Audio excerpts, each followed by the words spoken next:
राधे राधे भाइयों बहनों, मैं रेखा मिश्रा अपने चैनल पर आप सभी का स्वागत करती हूँ। और मैं अच्छी हूँ, आशा करती हूँ कि आप सब भी अच्छे से होंगे। आज मैं आप सबके लिए एक नाच गीत लेके आई हूँ। आप लोग सुनना, अच्छा लगे तो लाइक कमेंट शेयर ज़रूर करना। राधे राधे। कोई हमरी मुनरिया चुराई लई गइल, कोई हमरी मुनरिया चुराई लई गइल। हमरी मुनरिया मोर पिया कई अंगूठिया, हमरी मुनरिया मोर पिया कई अंगूठिया।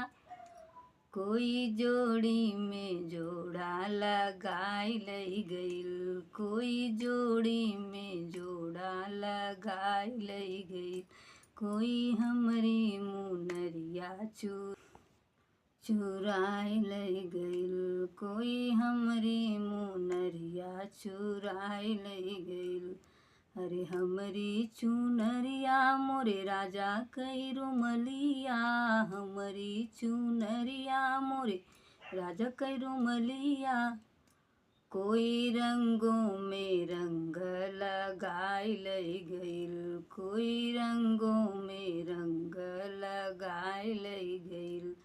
कोई हमरी मुनरिया चुराई लई गइल, कोई हमरी मुनरिया चुराई लई गइल। अरे हमरी ननदिया मोर पिया कई बहिनिया, हमरी ननदिया मोर पिया कई बहिनिया। कोई लड्डू खिलाई